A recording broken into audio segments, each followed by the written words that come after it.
ये 8 लक्षण प्रकट होने लगते हैं जिसके ऊपर प्रभु की कृपा होती है।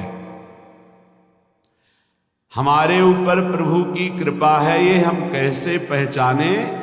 तो ये 8 लक्षण प्रकट होने लगते हैं जिस पर हरिजू की प्रियाजू की कृपा है। पहला, घोर अपराध करने वाले के प्रति भी दया की भावना, शांति पहला लक्षण है। भाव में भी पहले शांत भाव है। हमारे ऊपर श्री हरिजू की कृपा है, इसकी पहचान ये 8 लक्षण। पहला, शांति, अर्थात घोर अपराधी के प्रति भी गुस्सा ना क्षमा करना, ये हरि की कृपा का लक्षण है। देख लो भाई, घोर अपराधी शब्द तो जाने दो, जरा सा प्रतिकूल हो जाए तो लाख समझाओ पर भ्रकुटी तनी रहती है। ईर्ष्या, द्वेष, मात्सर्य, द्रोह, ये उपासक के हृदय की विषय नहीं, ये तो गंदे विषयी पुरुषों के हृदय के लक्षण हैं। जहां ईर्ष्या है, मात्सर्य है, द्वेष है, द्रोह है, ये कुमति के लक्षण है, ये सुमति के लक्षण नहीं, ये हरि कृपा पात्र के लक्षण नहीं। आपसे जो अपराध कर रहा है, द्रोह कर रहा है, आपका क्षमा बल ये हरि प्रसाद से होता है। शांति, क्षमा बल, शांति, सह गया, क्या करूं, सहना ही पड़ेगा क्योंकि भगवत मार्ग में वो ऐसा नहीं होता। शांति, बुरा ही नहीं लगा, हरि कृपा पात्र को बुरा ही नहीं लगा। उमा संत के यही बड़ाई, मंद करत जो करे भलाई, ये सीधा शांति की व्याख्या है। अपने यहां मंगल गान में, करत जे अनुसहन निंदक तिनहु पे अनुग्रह कियो, ये है हरि कृपा, ये है आचार्य कृपा, गुरु कृपा। अपराधी पर भी क्षमा का भाव होना, भला ऐसा है, अपराधी पर भी क्षमा का भाव होना, ये हरि कृपा पात्र में ही होगा, अन्य में नहीं। तो अगर अपने हृदय में ऐसा लगे कि ऐसा नहीं है तो हरिजू से प्रार्थना करनी चाहिए कि कृपा करो, मेरे में सामर्थ्य आवे। दूसरा, अनुसूया, वो किसी भी के प्रति कभी भी कोई दोष दर्शन ही नहीं करेगा। दोष कथन, दोष श्रवण की तो बात जाने दो। अनुसूया, दूसरों के गुणों में दोष ढूंढना, ये नहीं होता, हरि कृपा पात्र में ये नहीं होता। ये सब भजन के नाश करने वाले, जैसे पहला अपराधी पर क्रोध कर देना, तो माया ने भेजा इसीलिए था कि तुम्हारे साथ व्यवहार ऐसा करे कि तुम क्रोध करो, क्रोध करोगे तुम्हारी ऊर्जा शक्ति नष्ट हो जाएगी, अध्यात्म में जो चलने की थी, और कहीं तुमने संकल्प कर लिया तो भजन शक्ति नष्ट हो जाएगी। तो अगर भजन बल है तो गया, जरूर उसको दंड मिलेगा, पक्का मिलेगा, 100% मिलेगा, लेकिन आप खाली हो गए, ना भजन करने की वृत्ति रहेगी और ना भजन रहेगा, दोनों बात। अनुसूया, किसी के सद्गुणों में दोष देखना, गुणों में दोष ढूंढना, ये हरि कृपा पात्र में नहीं होता। ये बहुत मंगलमयी बातें हैं जिससे हमारा भजन मार्ग पुष्ट होता है। तीसरा, वो बाहर से और भीतर से पवित्र रहता है, हरि कृपा पात्र। शौचाचार का ज्ञान होना चाहिए, वस्त्र आपके पवित्र होने चाहिए, ये बाहरी, जल रज आदि के द्वारा बाहरी पवित्रता, और निष्कपटता, निश्चलता, सत्य भाव, ये अंदर की पवित्रता है। अगर कपट है, छल है, असत्य है तो हृदय मलिन रहता है। भीतर और बाहर से पवित्र रहना, इसमें खास बात क्या है? भीतर और बाहर से पवित्र रहने में, भीतर और बाहर से सदैव पवित्र कौन रह सकता है? तो बोले जो पुंडरीकाक्ष भगवान श्री हरि का, प्रियाजू का स्मरण करता रहता है, शवायाभ्यंतर शुचि, वो बाह्य और अभ्यंतर दोनों से पावन रहता है। तीसरी जो कृपा का लक्षण है, अर्थात वो सदैव भगवत चिंतन परायण, शौचाचार का पालन करने वाला, बाहर और भीतर से हरि कृपा पात्र पवित्र रहता है। लघु शंका में जल पात्र में रखा जाता है, जनेंद्रिय को पवित्र किया जाता है, फिर हाथ रज से धो के, फिर कुल्ला करके, आचमन करके, पैर धोकर, ऐसे पवित्र आचरण, ऐसे पशुवत व्यवहार ठीक नहीं। कुछ लोग ऐसी गलती करते हैं कि जिसमें शौच हुआ जाता है उसी में बैठकर लघु शंका करते, तो सारे वस्त्र, पूरा शरीर अपवित्र हो गया आपका। अब तो अटैच बाथरूम की व्यवस्था माया ने कर दी है। हमें लगता है कि शौचालय अलग होना चाहिए और स्नान गृह अलग होना चाहिए, थोड़ा ही चाहे भेद हो, अंतराय होना चाहिए पवित्रता के लिए। अब ये शौचालय है, यही स्नान करना है, यही लघु शंका करनी है, तो पवित्रता का निर्वाह नहीं होता। यदि जिस उस जगह आप शौच करते हैं, जो बैठकर उसी पे बैठ के लघु शंका करते हैं, तो आपको पूरा वस्त्र सहित स्नान करना चाहिए पवित्रता के, तभी बुद्धि भ्रष्ट हो जाती है। आपको मंत्र का निरंतर चलना ये कठिन पड़ जाएगा। पवित्रता का निर्वाह करो। देह राग मिटने के बाद एक स्थिति आती है, अवधूत स्थिति, उसमें फिर शरीर की पवित्रता का कोई संबंध नहीं रह जाता। पर अभी तो संबंध है ना देह भाव से, तो बहुत हो से लघु शंका ऐसे करे कि आपके पैरों में, वस्त्रों में छिट्टी ना पड़े, पवित्र रहे। हर समय हमें पवित्र मंत्र जपना है, नाम जपना है, श्री की सेवा में रहना है। बहुत जल्दीबाजी खड़े खड़े लघु शंका की, छिट्टी आप पढ़ रही, बस ऐसे चल दिए, वो पशुवत आचरण भगवत मार्ग में नहीं चल पाओगे। वो अंदर तुम्हारे व्याकुलता पैदा करता रहेगा, भोगों की, संसार की। शौचाचार का बहुत बड़ा फल है, शरीर राग छूट जाएगा। ये बात सुनो, शरीर राग छूट जाएगा। शरीर संबंधी पवित्रता शरीर राग छुड़ा देती है, आंतरिक रहस्य है ये। चौथा, ऐसे कार्यों का अनुष्ठान न करें जिनमें हमारा भजन छूटता है, जिनमें सत्य छूटता है, जिनमें भगवत भाव छूटता है। जैसे आपके ऊपर कृपा हुई, आप भगवत मार्ग में चल रहे हैं, अब आप ऐसे संसारिक कार्यों का अनुष्ठान कर रहे हैं जिनमें आपकी चित्तवृत्ति बिल्कुल भगवत विमुख हो रही, तो जीवन का लाभ क्या होगा? लाभ तो है भगवत स्मरण से। इसी की मानो टीका है, छठदम शील बिरत बहु कर्मा, निरत निरंतर सज्जन धर्मा। शीलवान और ऐसे कर्मों से विरत जिनसे भगवत विस्मरण होता है, जो सज्जन पुरुषों के द्वारा धर्मानुष्ठान होते हुए उन्हीं का अनुष्ठान, ऐसे कर्मों में ना जाए जिससे भगवत विस्मरण होता है। जैसे कल एक ने प्रश्न किया कि मैं खाता तो नहीं हूं, लेकिन मांस की दुकान में मांस बेचता हूं, होटल है, क्या उचित है? ये उचित कैसे हो सकता है? तुम और भी तो व्यापार कर सकते हो। जरूरी है धर्म का पालन करने की इच्छा करते हो, धर्माचरण करते हो, ऐसा नहीं। तो विरत बहुकर्मा, उन कर्मों से हमें विरत रहना है जो हमारे धर्म के विरुद्ध है, जो भजन के विरुद्ध है। हरि कृपा पात्र ऐसे कर्मों का अनुष्ठान कर ही नहीं सकता।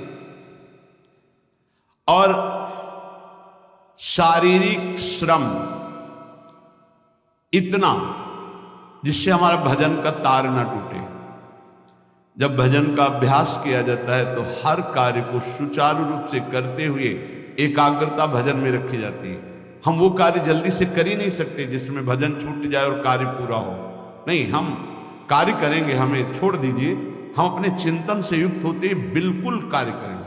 जैसे कई साधक हैं, उपासक हैं, बड़े अच्छे उपासक हैं, उनको आप कार्य दीजिए कि आप पानी गर्म कर दीजिए, पात्र बहुत सुंदर साफ होगा, पानी बहुत, लेकिन आप कह दीजिए कि 5 मिनट में गर्म करके ले, तो उनसे असंभव नहीं होगा, छोड़ दीजिए उनको। आप वो मतलब ऐसा कार्य करेंगे प्रशंसनीय, पर वो समय से, उनका एक सिद्धांत है, बहुत अच्छा लगता है। और अपने को पता है इससे जल्दीबाजी नहीं होगी, पात्र मार्जन करना है, छोड़ दीजिए, आप उसको टोकिएगा नहीं, आप जल्दी मान के, उससे नहीं होने वाला।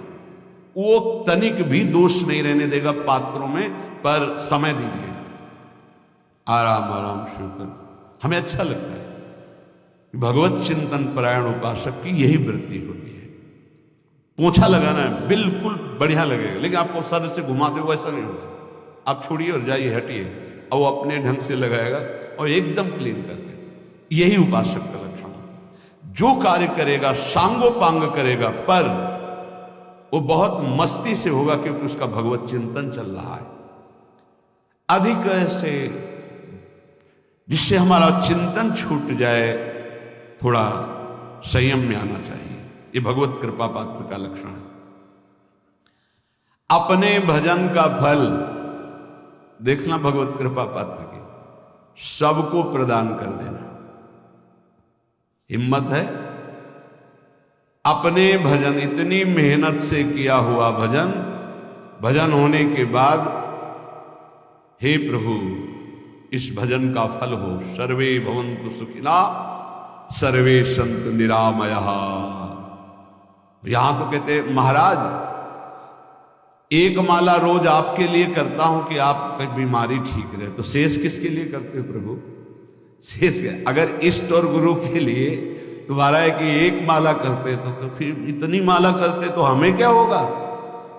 सब आपको दे देंगे तो हमें क्या होगा? तभी भजन का रहस्य नहीं जाना। सबके मंगल के लिए अपने भजन को समर्पित कर देना। देखो भाई भजनानंदी, भजन में अरुचि होने लगेगी?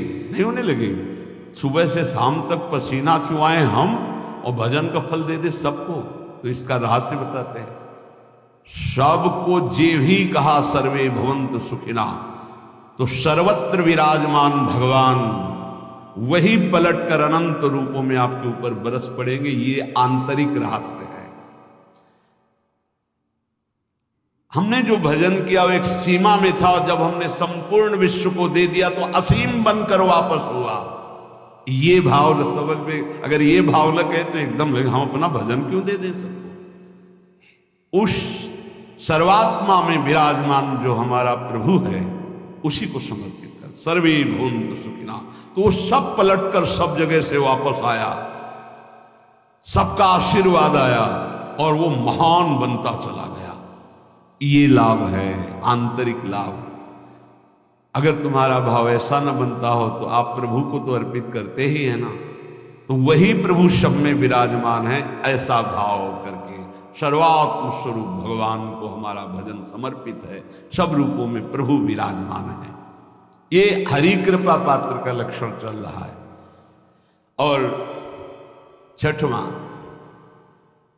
अपने भजन से अपने लिए कुछ भी ना चाहना, और दूसरों की तो बात जाने दो, दूसरों से कुछ ना चाहना ये तो ठीक है। अपने भजन से अपने लिए कुछ ना चाहना है हिम्मत। देखो ये हरि कृपा पात्र में हिम्मत होगी। अपना भजन अपने प्रयोग में ना लाना, इसका भी आंतरिक रहस्य है। अपने प्रयोग में आप शरीर को लेकर के बोलेंगे, अगर स्वरूप को लेकर तो प्रयोग की कोई वहां जरूरत ही नहीं। स्वरूप पूर्ण काम है, वहां कोई अभाव नहीं। जब आप कोई भाव अपने लिए करेंगे तो देह भाव होगा। देह भाव से किसी विषय की मांग होगी। विषय पूर्ति भजन का फल नहीं होता, भजन का फल होता विषय निवृत्ति। बहुत जोर की बात है, कैसे समझे? अपने भजन का भी फल अपने लिए नहीं, दूसरों से कुछ चाह रखना तो बात ही जाने दो। भजन से भी कोई अन्य सुख की चाह नहीं हुई। क्या चाहिए? भजन ही बनता रहे, भजन का फल भजन बनता रहे, खूब निरंतर जप करते रहे। सातवां, किसी भी मान सम्मान कीर्ति पद प्रतिष्ठा के मिलने पर हृदय का असंतुष्ट हो जाना, यह हरि कृपा पात्र का लक्षण होता है। प्रणाम नमस्कार जय हो तो हृदय में असंतुष्ट हो जाना चाहिए। कोई किंचन मात्र अभिमान न उदय हो जाए। प्रभु बचाओ, ये माया की चकाचौंध से बचा लो नाथ। कौन सा अपराध बन गया कि आपकी जय की जगह यहां हमको ऐसा सुनना पड़े। जैसे एक बार महापुरुष जन कहे थे कि जब गुरुजन बड़ाई करने लगे सामने शिष्य की, तो उसको ग्रीवा झुका लेनी चाहिए, पश्चाताप करना चाहिए कि कोई गलती हो गई, आज हमारे गुरुजी ने हमारी बड़ाई कैसे कर दी। इसका मतलब कोई दोष बन गया, कोई गलती हो गई, और प्रार्थना करना चाहिए कि क्षमा कीजिएगा महाराज, अगर कोई गलती हो तो दंड दीजिएगा, लेकिन ये दंड मत दीजिएगा कि आप हमारी प्रशंसा कर रहे। भगवान, इससे बड़ा और कोई दंड नहीं, ऐसा महसूस होना चाहिए। सम्मानम कल्याति घोर गरलम, ये हरि कृपा पात्र का लक्षण है। नीचापमानम सुधा, नीच पुरुषों द्वारा किया हुआ अपमान अमृत के समान लगे और सम्मान विष के समान लगे। मान प्रतिष्ठा कीर्ति जिसके लिए बड़े बड़े लालायित रहते, हरि कृपा पात्र को विष की तरह चुभती है। और 8वां, किसी भी प्राणी समुदाय से संबंध ना रखते हुए सब पर दया की भावना, सब पर कृपा की भावना, सब पर करुणा मैत्री, पर किसी से ममता नहीं। ये सूत्र बहुत व्यवहार में प्रयोग करने योग्य है। सबसे करुणा और मैत्री, पर किसी से ममता नहीं। करुणा तो करी भरत जी ने, मैत्री भी की मृग से, पर ममता रहित नहीं रहे। ममता कर ली तो अगला जन्म हिरण का हो गया। ममता नहीं रखी, निर्ममो निरहंकारा। करुणा मैत्री तो करनी है, जैसे इसमें आदेश गीता में भी आदेश है, अद्वेष्टा सर्वभूतान मैत्र करुण ये वच, पर निर्ममो निरहंकारा, ये साधक की चतुरता है। प्राणी मात्र पर दया कृपा करुणा मैत्री, पर ममता नहीं। ममता किसी से, और यहां करुणा मैत्री ये तो गायब हो गई, केवल ममता रह गई। अपने शरीर से ममता, शरीर संबंधियों से ममता, विषय भोगों से ममता, यही जहर है। संबंध में ये ममता ही जहर है, विचारों में अहंकार जहर है, कर्मों में ये आसक्ति जहर है। इसी जहर को मिटा दे तो जीवन मुक्त महापुरुष कर्म करते हुए, विषय सेवन करते हुए, वार्ता करते हुए, विचार करते हुए, बिल्कुल जहर रहित उसका जीवन हो गया। तो ये 8 बातें हरि कृपा पात्र में होती हैं, इनको बार बार सुनना, हृदय में धारण करना। जो भक्त होता है, हरि कृपा पात्र होता है, उसमें ये 5 बातें कभी नहीं जागृत होती, स्फुरित ही नहीं होती। पहला, किसी से ईर्ष्या। दूसरा, किसी से घृणा। तीसरा, किसी से भयभीत हो जाना। चौथा, भजन सेवन नृत्य गायन आदि में लज्जा लगना। 5वां, किसी की निंदा करना। ये नहीं। अब जो आगे वर्णन कर रहे हैं उसमें महापुरुषों की पहचान है। सिद्ध महापुरुष 3 प्रकार के होते हैं। एक होते आचार्य कोटि के, सात्विक विचार वाले। एक होते भ्रष्ट आचरण वाले। एक होते पिशाचाचरण वाले। और तीनों सिद्ध हैं। बहुत बड़े महापुरुष पूज्यपाद उड़िया बाबा जी हैं, वही रहस्य का प्रकाश कर सकते थे, अन्यथा बिना ब्रह्मबोध महापुरुष के ऐसा नहीं। तीनों सिद्ध हैं, तीनों भगवत प्राप्त है। सात्विक आचार वाले, जो आचार्य कोटि के होते हैं, एक एक अक्षर शास्त्र मर्यादा के अनुसार चलने वाले, जैसा शास्त्र कहता वैसा उनके आचरण में दिखाई देगा। और वो सिद्ध भगवत प्राप्त महापुरुष हैं, पर उनके आचरण तस्मात् शास्त्रम प्रमाणम थे। दूसरे भ्रष्टाचार, ऐसों को पहचान पाना बहुत कठिन होगा। भेष मलिन, आचरण मलिन। जैसे आप में कोई पुराना हो तो शायद जान पाएगा, भगवान दास नाम के एक संत इसी चौराहे पे रहते थे। ये जो चौराहा है, कभी नंगे पड़े रहते थे, कभी वो पा रहे उनके साथ कुत्ता पा रहा है, कभी नाली का पानी पी रहे हैं, और भगवत प्राप्त महापुरुष थे। इसकी पहचान स्वयं की। कोई चाय रखने गया, उठा के ईंट मार दी, गाली दे दी, दौड़ पड़े, पकड़ पाए तो 10-5 घूंसे थप्पड़ मार दिए। ऐसा उनका व्यवहार था, भ्रष्टाचार है। हलवा कोई रख गया, खिचड़ी रख गया, कुत्ता खा रहा है, उसी के साथ वो खा रहे हैं। कभी गमछा लपेटे, कभी नंगे, सीधे प्रकृति का वार शरीर से सहते थे, बस चौराहे पे ही रहते थे। बहुत ने बहुत अगर गए तो ये राधा टीला है, बस इतना ही उनका था। राधा टीला से इधर, और इधर थोड़ा चढ़ाई जो है जहां पूज्य श्री चंद्रशेखर बाबा जी वास करते, उसके इधर मतलब चौराहे के बस इतने में ही रहते थे 12 महीना, 20 साल उनको देखा। तो जब काशी से आए हुए थे तो उनको देखा तो उनकी दृष्टि से लगा कि ये स्थिति प्रज्ञ महापुरुष हैं, पर अपने को छुपाए हुए ऐसी लीला करें। पर उनके कुछ ऐसे आचरण थे जिनसे लगा कि इनकी, हमें लगता है, बुद्धि खराब है क्या, मतलब पागलपन का दौड़ा है क्या ऐसे। राधा रमण जी दर्शन करने गए तो जो पुंडरीक जी हैं इनके बाबा, वो उस समय थे, उनके पुत्र जो पुंडरीक जी के पिताजी, वो उनके सहायक हुए। तो करुणा कृपा हुई उनकी, उन्होंने देखा। वो तो बाद में परिचय जाना उनका, हमें पता नहीं, तो बाद में परिचय। वो पीत वस्त्र धारण किए हुए वयोवृद्ध है, तो डलिया लाए राधा रमण जी को, निकाल करके अपने को प्रसाद मिला। तो सीधे राधा रमण जी की कृपा का अवलोकन करते हैं और परिक्रमा लगाना। एकदम संकल्प बना, कमंडल में 2 कुलिया रखी, ढक्कन से ऐसे ढक के, और बस मन में आया कि अगर वो बाबा हमसे आते हैं, हमारे कमंडल से कुलिया, सत्य परम सत्य, कुलिया लेते हैं और पाते हैं, फिर रख के चल देते हैं, तो मैं मान जाऊंगा कि प्रभु ये आपके धाम के सिद्ध महापुरुष हैं, आए हुए थे हम काशी से। क्योंकि काशी में ऐसी लीलाएं देखी थी बड़े अवधूत कोटि के महापुरुषों को।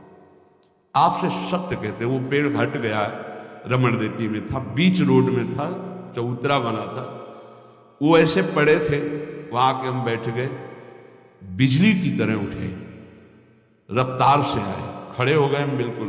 हमें पता था कि घूसा और थप्पड़ इनका प्रसाद होता है। हम कहा उस समय, हम कहा अगर हाथ चलाएंगे तो पकड़ लेंगे ना, बिल्कुल पोजीशन में खड़े। तो बंगाली भाषा में कुछ बोले, वैसे गले में हाथ डाला, ढक्कन हटाया, कुलिया निकाली, पाया कुलिया वहीं रखा, ढक्कन रखा, गए और वहीं लेट गए। सत्य कहते एकदम रोम रोम खड़ा हो गया कि अरे भगवत प्राप्त महापुरुषों को जानना बड़ा कठिन है, कैसे आचरण, भ्रष्ट आचरण से रहते हैं। कभी दिगंबर, कभी गमछा लगा हुआ है, कभी कुत्ते के साथ खा रहे, कभी नाली का पानी पी रहे। पूज्य बाबा कह रहे आचरण मलिन, नाली या पैखाने का भी पानी पीने में उनको कोई भी परेशानी नहीं। गंदे जगह मलिन भाव से पड़े रहना, किंतु वृत्ति हर समय भगवदाकार रहना, भगवदाकार। ये तीसरे पिशाचाचार, गाली गलौज करना, ईंट पत्थर से मारना, हर मलिन चेष्टा बहुत कठिन है, बहुत कठिन है। ये सब देखने को मिला है भगवत कृपा से तीनों प्रकार के महापुरुषों का। वृंदावन में एक आगंतुक संत आए थे बाहर से, वो रात्रि में हर वृक्ष के नीचे खड़े रहते, पैर सूज गए थे, उनको कभी बैठे और लेटे नहीं देखा, खड़े रहते थे। ये 25 वर्ष के लगभग की बात है। उनको जब देखा तो देखते ही उनकी दृष्टि ऐसी थी ऊर्ध्व, लगा ये तो भगवत प्राप्त महापुरुष है, 45 वर्ष की अवस्था हो, बस खड़े रहते थे, चरण उनके फट गए थे ऊपर से ऐसे खड़े खड़े। रात्रि में एक दिन हिम्मत की, बोलते नहीं थे वो, लार बह रही है ऐसे बंदे के ऊपर, महाराज जी आप कृपा करें। उस समय मदन टेर में कि आप आए तो खड़े हो गए, तो आटे के 4 लड्डू हमें मिले हुए थे, तो उनका आप कृपा करके पाइए, पाले। उनका आपका ये जो बाहरी परिवेश है और आपके जो बाहरी लीलाएं हैं, बाहरी लोग तो भले न समझ पाए, पर प्रभु मुझे ऐसा अनुभव होता है आप भगवत प्राप्त महापुरुष है। रो पड़े, कभी हमने उनको ऐसा नहीं देखा, रो पड़े। और उनका ये हमारे गुरुदेव की कृपा है। उनका कब से वृंदावन आ पाए, बोले कुछ दिन में। बोले वृंदावन की रच का प्रभाव कितना दिव्य है कि अब जाने का मन नहीं होता है, पर आप अब दोबारा हमसे मिलने की चेष्टा मत कीजिएगा, कभी दूर से देख लीजिएगा, पर आप कभी मिलिएगा नहीं। आप भक्त हैं इसलिए आपसे संभाषण कर लिया। ये तो आपने सुना, सुबह की लीला, ईंट चल रही थी उनपे, वो दिगंबर खड़े थे, ईंट मार रहे थे लोग, परिक्रमा वाले लोग उनको ईंट मार रहे थे, कई जगह उनकी ईंट लगी। उनको लग रहा था पागल, नहीं पहचाना जा सकता। 3 प्रकार के महापुरुष होते, एक होते सात्विक आचार वाले, बहुत जो शास्त्रीय आज्ञा वैसे ही अक्षर से आपको दिखाई देंगे, आचार्य कोटि के, पवित्र शरीर, पवित्र वस्त्र, पवित्र आचरण, एकदम आचार्य कोटि। दूसरे एकदम भ्रष्ट आचरण, समझ ही नहीं सकते आप। तीसरे पिशाच की तरह, समझ ही नहीं सकते उनको।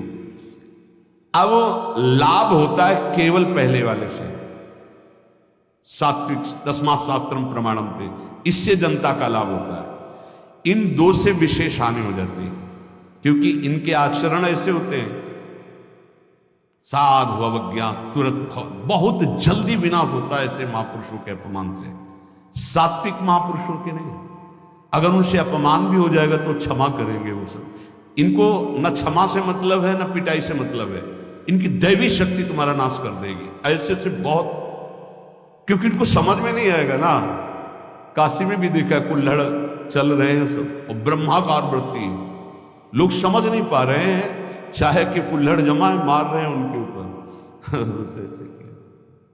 बिल्कुल जो चर्म है प्रकृति को सहते सहते भैंसे के जैसे हो गया मोटा एकदम, और उनके ऊपर मार पड़ रही है, वो मुस्कुरा रहे हैं, चल रहे हैं। उनका गजब हो गया, ब्रह्माकार स्थिति महापुरुष के सामने, ऐसे कोई समझ ही नहीं पाता। तो कह रहे हैं ऐसे भक्तों से प्रायः सबकी हानि हो जाती है, क्योंकि समझ पाते नहीं कि स्थिति क्या है, और जब उनका अपमान करते हैं, उनको मारते हैं, पीटते हैं, उनका सर्वनाश हो जाता है। वो करते नहीं है, उनका प्रभाव कर देता है, पर सात्विक महापुरुषों से किसी का मंगल नहीं होता। इसलिए समाज का परम मंगल शास्त्र के द्वारा आचरण किए हुए जो सिद्ध महापुरुष हैं उनसे होता है। ये 2 प्रकार के महापुरुष जो होते हैं, कई तरह से हानि हो जाती है, आप समझ ही नहीं पाएंगे, आप अपमान कर देंगे, अनिष्ट हो जाएगा आपका, क्योंकि यहां ना क्षमा है न दंड है, दैवी शक्तियां उनकी सुरक्षा में लगी हुई, वो सर्वनाश कर देंगी। इसलिए बाबा परिचय बता रहे कि अगर तो इनको पागल न समझा जाए। ये प्रायः जैसे एक बार बताया था कि हरगोविंद जी के पांडाल में रास हो रहा था, एक दिगंबर महापुरुष आए और वो ऐसे खड़े थे पीछे से, चूंकि आरती करने के बाद पीछे राधा वल्लभ जी की गए तो पीछे ही खड़े होना था, तो बिल्कुल पास बूट पहने हुए मारा लात पीछे से, वो मुभरा गिर गए, आराम से खड़े हुए, रास को ऐसे नेत्रों से हल्का सा वो बस फिचल दिए, वो पीछे 10 बार लात मारता गया, वो मुड़ के नहीं देखा किसने मारा, पीछे पीछे हम 10 कदम चले, गजब हो गया, ऐसी स्थिति इस महापुरुष की। और ये बावरा जान नहीं रहा कि अपना सर्वनाश कर दिया हमने, और वो गजेंद्र की तरह मतवाले ऐसे फोगला की तरफ चल के निकले। कैसे समझोगे महापुरुषों को, बाहरी व्यवहार। अभी 10-12 वर्ष की बात है, यमुना के पार ऐसे खो करके रहते थे दिगंबर एक महात्मा, अब है कि नहीं मुझे पता नहीं, पहले यमुना किनारे जाते थे बैठने तो बस वो चीखते थे, राजकुमारी राजकुमार, राजकुमारी राजकुमार, यमुना पार से राजकुमारी राजकुमार। ऐसे घास नोच नोच के जैसे गाय खाती है ऐसे खाते थे घास, और चिल्लाते क्या थे, राजकुमारी राजकुमार। किसको? प्रिया प्रीतम, राजधानी है ना, तो ऐसे वृंदावन की तरफ खड़े होते ऐसे कहते राजकुमारी राजकुमार। कैसे कोई महापुरुषों को जाने। भगवान कृपा करे कि किसी भी महापुरुष का कभी कोई अनिष्ट हमारे द्वारा ना हो, कहीं कोई अमंगल बर्ताव ना हो जाए, इसलिए परिचय बताया कि आप सोच सकते हैं कि ऐसे भला महापुरुष हो सकते हैं। हाँ पक्का, तीनों प्रकार के महापुरुषों के दर्शन हुए। उपासक को चाहिए कि जब कभी इन दो प्रकार के महापुरुषों का जो भ्रष्टाचरण या पिशाचाचरण, इन दोनों तो दूर से प्रणाम करके, ना सानिध्य ना नजदीक ना चरण छूना, दूर से प्रणाम करके चल दे, इनके प्रति कभी अशुद्ध भावना भी न लावे, क्योंकि वहां क्षमा शब्द नहीं है। जैसे आग में क्षमा शब्द नहीं है, अगर आपने प्यार से भी स्पर्श किया तो दाहिका शक्ति जला देगी, और रोष से भी स्पर्श किया तो उसकी दाहिका शक्ति आपको जला देगी। सात्विक आचरण वाले महापुरुषों के द्वारा परम मंगल होता है, और वही सिद्धि प्राप्त करना उचित है। इस कोटि के ये सब भगवान शंकर स्वरूप हैं, इनको केवल प्रणाम है, ना इनके आचरण अनुकरणीय है, ना इनकी स्थिति परिचय में आ सकते।